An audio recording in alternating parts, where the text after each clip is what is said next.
செல்வகுமாரின் காலை 10 மணி வானிலை ஆய்வறிக்கை. அதிகாரப்பூர்வ வானிலை அறிக்கைக்கு இந்திய வானிலை ஆராய்ச்சித்துறை அறிக்கையை பார்க்கவும்.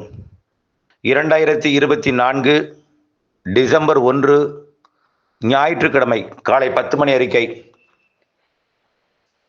வங்கக்கடலில் நேற்று இரவு 8 மணி அளவிலே கரை கடக்க தொடங்கிய அந்த பென்சல் புயல் தலைப்பகுதி மட்டும், அதாவது மேல் பகுதி மட்டும் தரையேற கடலில் ஊன்றியிருந்த பகுதி கரையேறாமல் கண்பகுதி கடலிலேயே இருந்து கொண்டு காற்றை கொடுத்து மழைப்பொழிவை கொடுத்து சேதப்படுத்தி கொண்டிருந்த அந்த அமைப்பு தற்பொழுது செயலிழந்து விட்டது. கரையில் ஊன்றியிருந்த அந்த நங்கூரத்தை உருவத் தொடங்கிவிட்டது, புறப்பட தொடங்கிவிட்டது. இனிமேல் விழுப்புரம் மாவட்டத்தை விட்டு நகரும். ஆக முழுமையாக நகரத் தொடங்கியிருக்கூடிய இந்த நிகழ்வு காரணமாக விழுப்புரம் மாவட்டத்தில் பெய்து கொண்டிருக்கூடிய மழை படிப்படியாக தீவிரம் குறையும். சற்று வலுவாக கொட்டும். இப்பொழுது காற்று கொஞ்சம் வலுவாக இருந்தாலும் அச்சப்பட வேண்டாம்.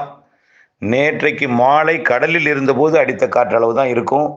செயலிழந்த ஒரு ஆழ்ந்த மண்டலமாக போய்கொண்டிருக்கிறது. இதனால் கடலூரில் பெய்து கொண்டிருக்கூடிய மழையும் மதியம் முற்றிலுமாக விலகும் என்று எதிர்பார்க்கப்படுகிறது. விழுப்புரத்தில் மாலைக்குள் விலகும், செங்கல்பட்டிலும் மாலைக்குள் விலகிவிடும், சென்னையில் மதியம் விலகிவிடும்.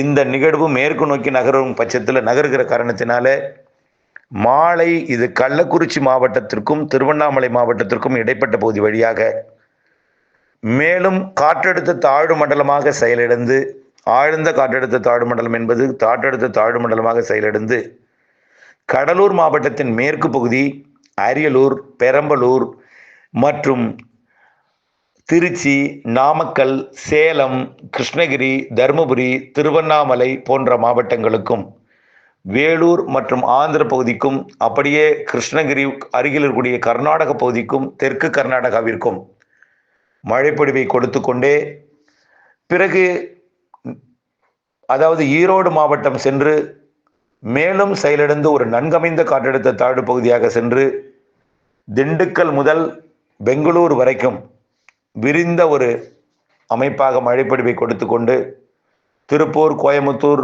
மற்றும் ஈரோடு, நீலகிரி மற்றும் கரூர் போன்ற மாவட்டங்களுக்கும் மழைப்பொழிவை கொடுத்து கொண்டே கர்நாடகாவின் காவிரி நீர்பிடிப்பு பகுதிகளுக்கும் மழைப்பொழிவை கொடுத்து கொண்டே இது அரபிக்கடல் பகுதியை நோக்கி விலகும். தொடர்ந்து இந்த நிகழ்வு மேற்கு நோக்கி நகர்கிற காரணத்தினாலே விழுப்புரம் மாவட்ட ஆபத்து விலகி கொண்டிருக்கிறது. பெரும் ஆபத்து 50, 60, 70 சென்டிமீட்டருக்குள்ளேயே ஆபத்து விலகி கொண்டிருக்கிறது எனலாம்.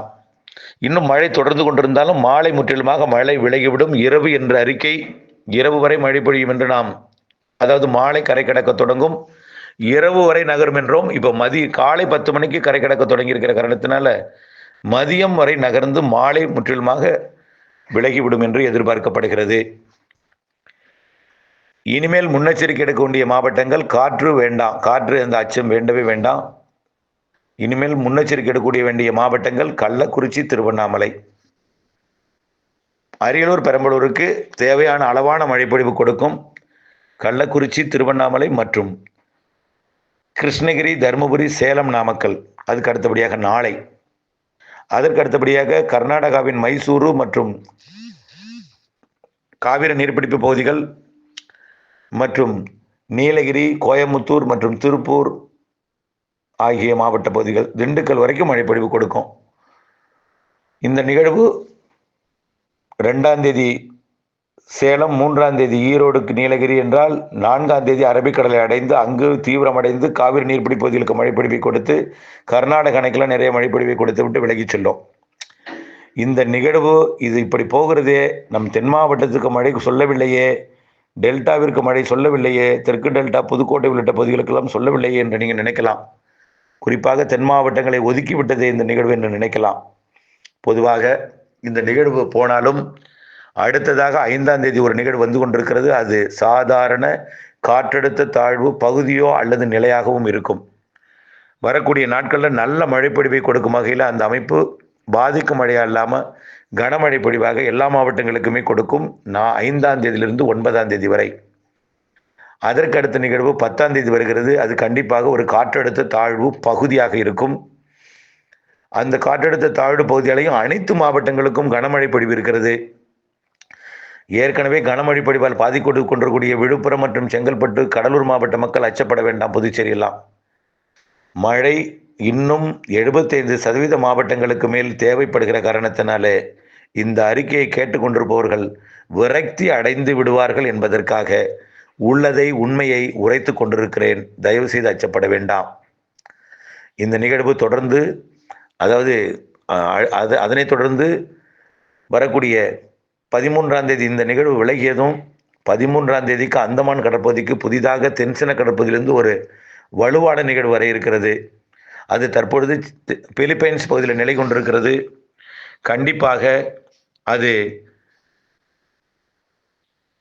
வங்கக்கடலின் சுமத்ரா தீவு பகுதியை ஒட்டி, அதாவது தெற்கு அந்தமான் மற்றும் சுமத்ரா தீவு பகுதியை ஒட்டி வரக்கூடிய 10ஆம் தேதி வாக்கிலே வந்து ஒரு வாரம் தீவிரமடைந்து நகர்ந்து வட இலங்கை மற்றும் டெல்டா மாவட்டங்களுக்கு தெற்கு புறம் வழியாக அது தென் மாவட்டங்களுக்கு நிறைய மழை பொழிவு கொடுக்கும் வகையிலே அமையும் என்று எதிர்பார்க்கப்படுகிறது.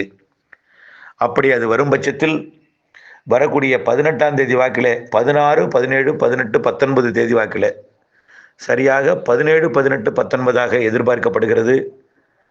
டிசம்பர் 17, 18, 19 தேதிகளில் மீண்டும் ஒரு வலிமையான நிகழ்வு வந்து ஒட்டுமொத்த தமிழ்நாட்டிற்கும் பற்றாக்குறை மழையையும் நிரப்பாத ஏரிகளையும், தென் மாவட்டங்களில் பற்றாக்குறையாக இருக்கக்கூடிய ஏரி குளங்களையும் நிரப்பாத ஏரிகளையும் நிரப்பும் மழையாக வந்து அமையும் என்பதில் மாற்றம் இருக்காது. தயவு செய்து மழை பொழிவு இருக்கிறது என்பதை நம்பிக்கை கொண்டு மனவேதனைப்படாமல், புலம்பிக் கொண்டிருக்காமல், தேவையில்லாத மனக்குழப்பத்தை ஏற்படுத்தி கொண்டிருக்காமல், இது கார்த்திகை தாண்டி மார்கழி வரப்போகிறது, மழை எப்படி பெய்யும் என்ற மனக்குமுறலை எல்லாம் விட்டு தூக்கி எறிந்து விட்டு டிசம்பர் தான் நிறைய மழை பொழிவு கொடுக்கும் என்று திரும்ப திரும்ப சொல்லி கொண்டிருக்கிறோம்.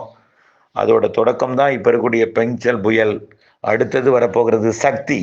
அதற்கு பேர் சக்தி. சக்தியாக இருக்கும். சக்தி புயல் அடுத்தது 18ஆம் தேதி வாக்கில் தென் மாவட்டங்களுக்கானது. அதற்கு பிறகு கிறிஸ்மஸுக்கு பிறகு ஒரு நிகழ்வும் இருக்கிறது. ஜனவரி 1ஆம் தேதிக்கு முன், கிறிஸ்மஸுக்கும் நியூ இயருக்கும் இடைப்பட்ட பகுதியில், அது தூத்துக்குடி மற்றும் மன்னார் வளைகுடா இடைப்பட்ட பகுதியில் தென் மாவட்ட பகுதிகளுக்கு வந்து நிறைய மழைப்பொழிவை கொடுப்பதற்கு சாதக அமைப்பாக அமையும்.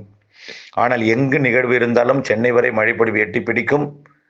ஆகவே தொடர்ந்து வானிலை ஆய்வறிக்கையுடன் இணைந்திருக்க வேண்டும். அடுத்தடுத்த மழைகள் இருக்கிறது என்பதை நம்பிக்கை கொண்டிருக்க வேண்டும்.